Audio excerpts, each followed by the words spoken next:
Okay, very good. So again, to further understand that, but if they just have axillary hyperhidrosis, then you have to get the 3-in-1. You don't get a 1-in-1 for axillary. No, there is a 1-in-1 for axillary. So we basically have 3 bundles. We have our Fischer underarms, which comes with just the main control unit as well as the underarm attachments and electrodes and everything that you'd need to treat. Okay. Then we have our Fischer hands and feet just for palmar plantar, and then the Fischer 3-in-1. And then of course there are third-party accessories like the craniofacial attachment, to where for patients who are looking to treat that, again, they don't need the larger water bath trays and electrodes to treat hands and feet. They just need something to complete the circuit. And so in those cases, they generally go with the underarms bundle and then get the facial attachment too. I'm live. I'm sorry. I agree though. Thank you. Yeah. Okay, I'm sorry. No, it's okay. And are there other people joining us too? No, no, that was Dr. Grant. No. No, okay, no problem. So yeah, this is essentially what everything looks like when it's stored away in this cotton mesh bag. A little bit different than those traditional cases that things came in, right? So it's more comfortable, it's more portable. Is this the travel bag also, Dan? Correct, yeah. And so you can see it's a nice cotton drawstring right here. One of the reasons why we made that switch is because we found that with the cases, it kind of kept the moisture and the smells in and things like that. For overall lifetime device, this is going to be a lot more beneficial. And it looks pretty light also. Correct, yeah. It's a really nice material too as soon as you get it and you feel it. So that's kind of the first difference that you'll notice when it comes out. But here's everything kind of laid in, as if I've been actively treating and storing it away. And again, this is a 3-in-1. Correct, yes. But essentially, it's all the same components. So it's not like the components would change. It's just a matter of which components you actually get. Correct, yeah. So here you have the main control unit. First difference to really notice about this is you just have the 3-button interface. So it's incredibly easy to use, just in switching back and forth between things. Okay. Here we have our water bath trays. Yeah. All right. And you'll notice that they have the ergonomic armrests on the end so that you don't get those wrist kind of dents from the cases like you used to. Okay. Now, really, Dan, this is great. Excuse me, I'm sorry. This is greatly new and improved, greatly. But I have to tell you, I'm a bit surprised this wasn't greatly new and improved 10 years ago. I'm a bit surprised. And anyway, it's okay. It's been very slow moving, for a lot of different reasons. And so that's why we are, we're so kind of excited and to say, hey, there's finally something new in this technology after so long. It's a big deal. The new advantages are great. Exactly. And so really getting to those advantages, here's what we're talking about, right? Okay. Here are those silicone-graphite electrodes. This is unlike any metal plate you've ever seen. They cover more surface area. They are flexible.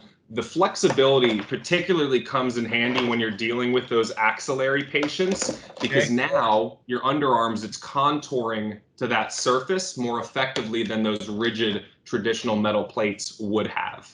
And so our axillary patients are seeing better results simply from them getting a more consistent treatment. And then the other biggest pain point that we got from those patients was, hey, the point right where the metal would connect would always burn them. It would pinch them, they'd come into contact. Now there is 0 metal in these electrodes with the silicone graphite, so no chance of open metal contact burns first and foremost. How do you stabilize that plate on their axle, if you will? Sure, so you have these sponge pad sleeves right here. Soak them in tap water. The wetter, the better. Don't wring them out. And you just simply slide the electrode right into the sleeve. Treat them under your underarms right here. And you plug them into the main control unit. I would say most patients I work with treat their underarms in like the 10 to 12 range. 10 to 12 minutes? 10 to 12 milliamperes. Oh, I'm sorry. Yeah, we recommend that all patients kind of stick to the 20-minute regimen. Is what we kind of guide them through. 10 minutes and then reverse 10 minutes? Yes, however, with this device, it is the auto reversing polarity, so there's no more having to switch. It does it for you automatically. One of the nice things is you can actually see that transition happening on the screen with our active treatment display. You see these ramp down bar graphs as it switches polarities and then it ramps back up. So it's a nice smooth transition in and out of the polarity switch versus some other devices that don't have that intelligent software, and it's just kind of a sudden shift. Okay, got you. Okay. So we do have the instruction manual, obviously, that comes with it, but a nice little feature is that it has this treatment journal in back, so patients can kind of document how they're getting started using the device. Okay. That way, when they call us for support or for tips, they can reference things that they have specifically been doing. Okay. I recommend that typically with the new patients, so you can get in a good rhythm. Once they're veterans and seasons, I really don't recommend that log. It probably is helpful, but certainly early on, because it does keep you well organized, and like you say, you can have a reference point.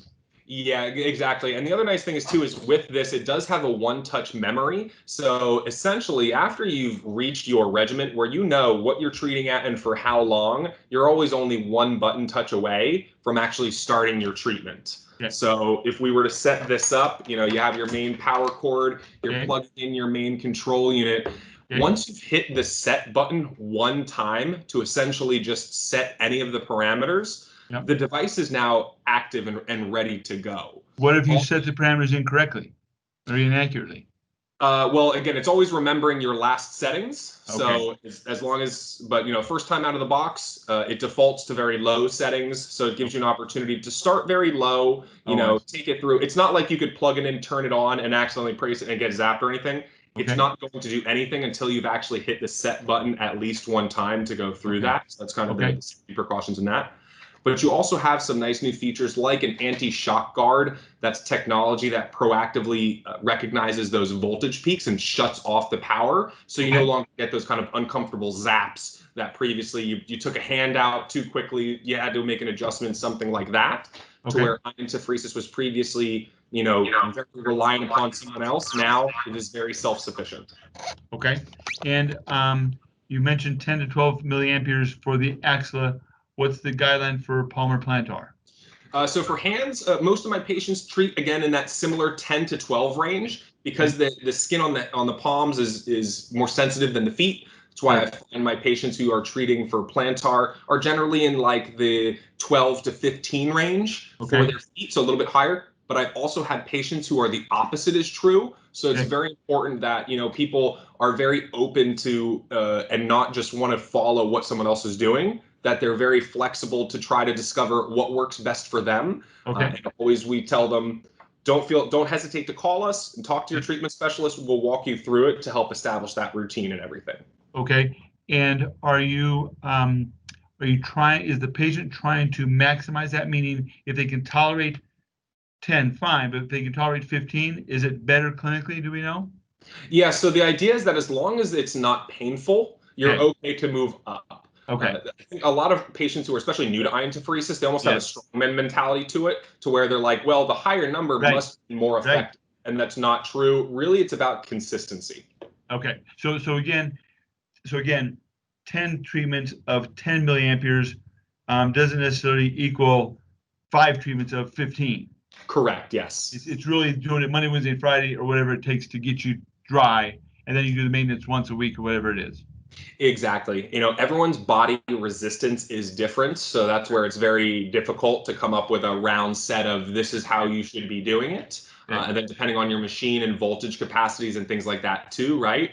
And so that's why it really is important that you have that treatment specialist that you can rely on, who can walk you through all of those different things. And for patients, because another thing is I've had some patients who say, hey, Dan, I know you said most people do in the 10 to 12 range, but I'm on 5 right now, and it's kind of really intense for me. One of the nice new features of the Fischer is that you do now have both a direct and a pulsed current machine in one. So you no longer have to choose which model do I want. Basically, direct current is clinically proven to be the most effective delivery method of that current. However, I'm sorry, Dan, I'm not following that. Direct versus indirect. Yeah, so direct versus pulsed. The idea, direct with that current being consistent. The analogy I always draw for patients is of a straight piece of highway.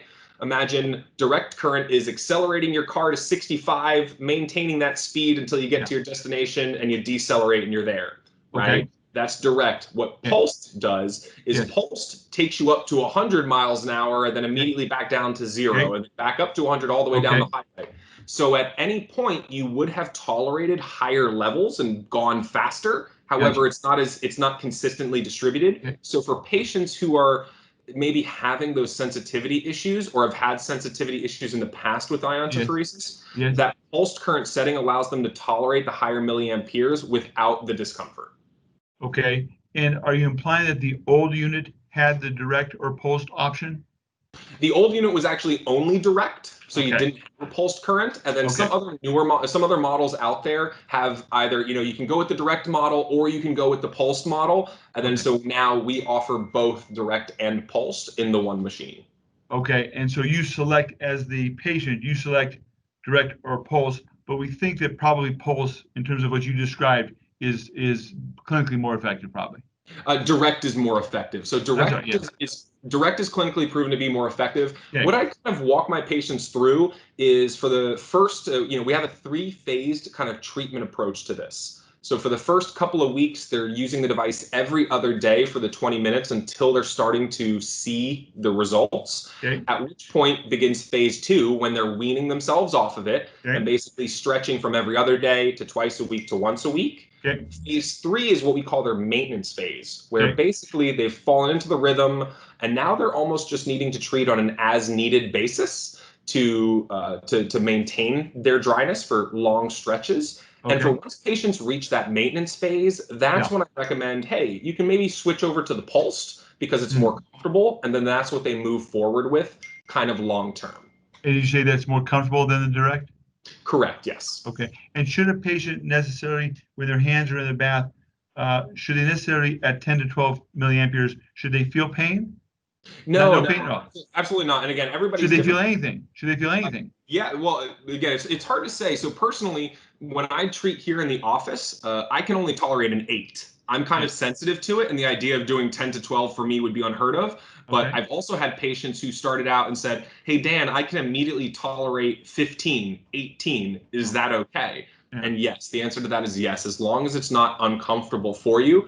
It really, as I said, boils down to a body resistance issue, and there's no way of gauging what someone's body resistance is until you actually just go through this process. And then it's a trial and error of essentially saying, hey, I'm treating here, I'm seeing results, and there's always things that we can talk patients through. Sometimes patients live in what's called a soft water area, right? Where maybe there's not a sufficient mineral concentration for iontophoresis to be as therapeutically effective as it could be. For those patients, we recommend simply adding 2 tablespoons of baking soda to each of the water bath trays or the water that they soak the sponge pad sleeves in prior to treatment.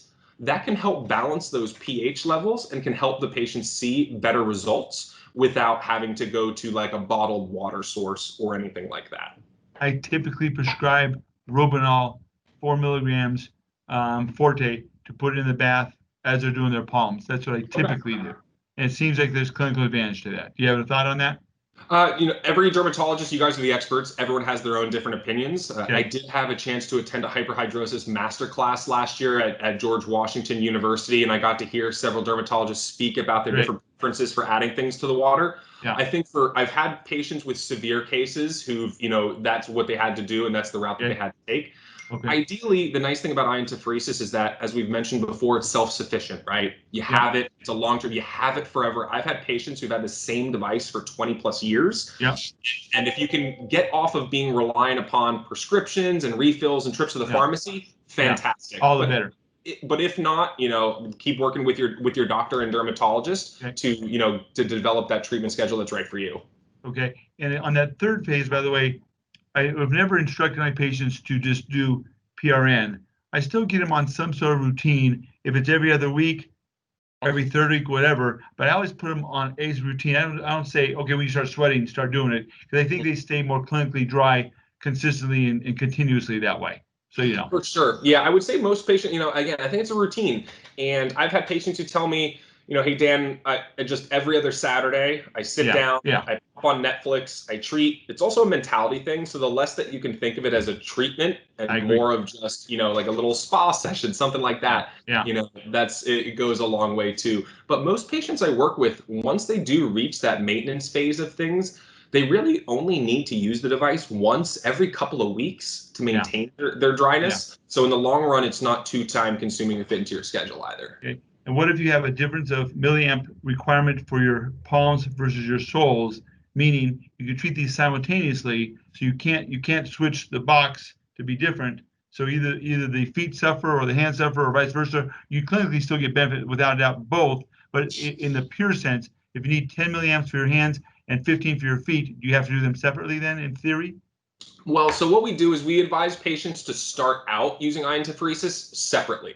So when they first get the device, treat your hands with both hands and one hand in each tray, and treat your feet with 1 foot in each tray, so you can establish your baselines. Okay. As I said, most patients in that 10 to 12 range versus 12 to 15.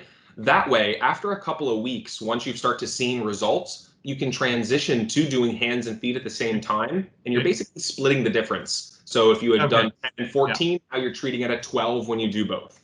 Sounds good. And I'm looking at the trays there. Anatomically or logistically, your pants can fit both there easily together in your feet? Yeah, absolutely. So, I'm a size 13 shoe, and both of my feet fit in here comfortably. Both hands. I'm 6'5". I'm a pretty big guy too, so plenty of room. Okay, very good. Very good. Thank you. And yeah, so here we have those pH balancing foam inserts that are placed on top of each of the silicone graphite electrodes once they're placed inside the tray. Okay. Now, the question I get from a lot of patients is, how much water do I add? There really is no set level of water. Roughly, I've measured it out. It's about 2 to 5 cups. But really, as long as that blue foam insert is sufficiently damp, that's all you need to really complete the circuit and start treating.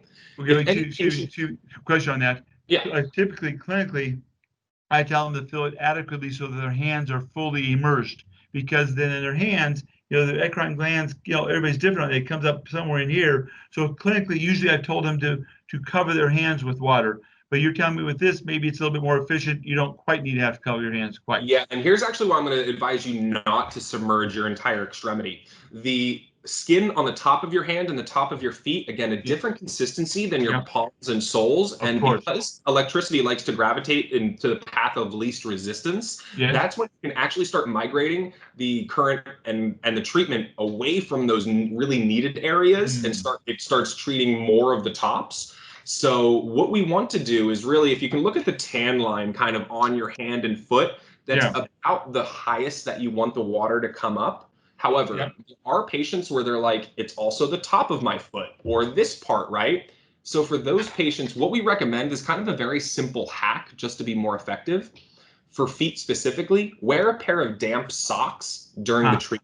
The reason is that they just soak them in tap water. Your skin will still get those minerals, but it's not completely submerged to distract the current to the top of the foot versus the bottom.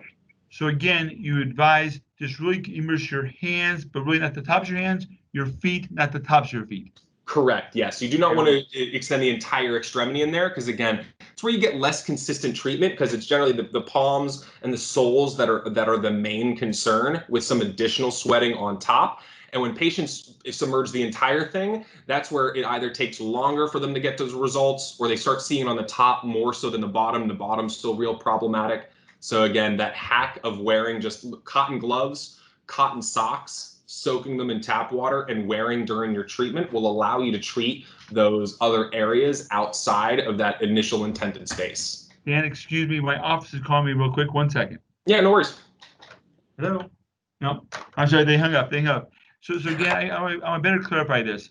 Yeah. So again, the water should be adequately above the blue sponge there. You have that there. Again, not going the entire hand submerged or the entire foot. So it's really less. It sounds like it's less than with this unit than the old unit. And correct. Yeah. And on the old unit, on the metal electrodes, there was usually a line that people often filled the water up to. Look, you don't even need to fill the water above these blue foam inserts. As long as these blue foam inserts are damp, it will work.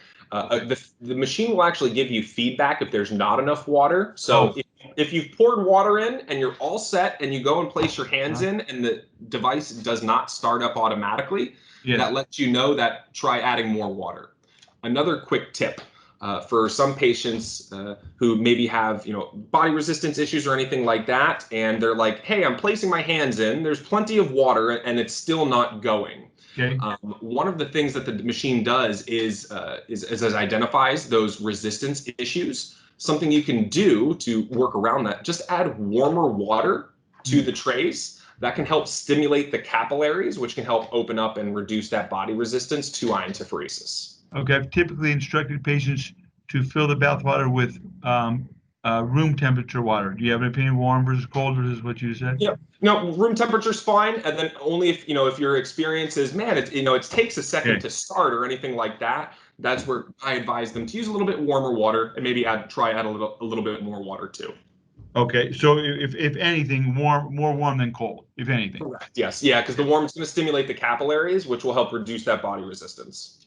Okay, very good. So I don't forget to ask you, do we feel that this new technology is clinically more beneficial than the old technology, or is it about the same? I mean, here's the reason that it's going to be more effective is simply that it never loses effectiveness. And that's the main thing with the metal-based devices. It's almost like a new car off of the lot, right? As soon as it leaves the lot, it starts to depreciate, right? Sure. Sure. Same thing with those metal plates. As soon as you start using them from day one, they're going to start corroding in that water. And it's just a matter of time until the spotting and the pitting is impeding the flow of the current to where suddenly you're now not getting results across the entire skin surface area. It's concentrating. And so patients will call and say, hey, I'm not seeing the same results. I have to use my device for longer, more frequently, just to stay dry. What's going on? If I ask them about their metal plates, they always say they're discolored.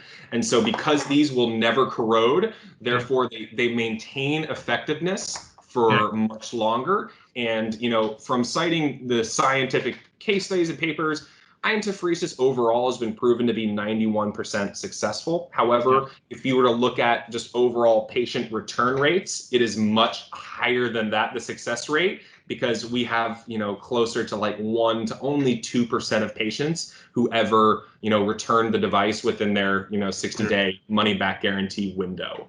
So, for almost everyone that we work with who's able to dedicate the time to, understanding it and to then getting used to their treatment schedule and everything like that, it works for just about everyone.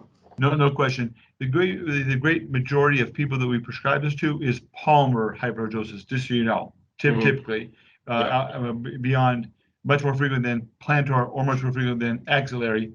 I lost my train of thought. So treating more hands than feet, you were saying? Yeah, more hands than feet. I'm sorry. I'm a little bit not understanding you with these plates. I don't remember the old units having plates. Yes, for palmar.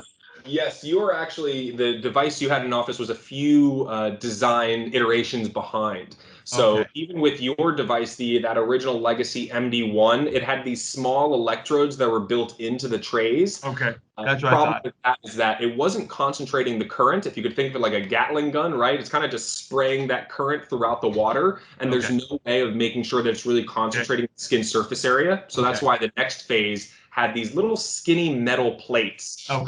Covered either with like a towel or something, and that would at least help focus it near the hands and feet. But again, same problems with the metal in the water. Okay. And generally speaking, do you recommend that we tell our patients to wear cotton gloves and cotton socks, or we feel it's better, or does it matter? No, it's really based on their symptoms. So if it's really just a matter of your palms and the bottoms of your feet are sweaty all the time, just use iontophoresis, as suggested. However, if it's the tops of your hands, the tops of your fingers, of your feet, it's only when it's in those other areas outside of just the traditional palm and sole. Okay.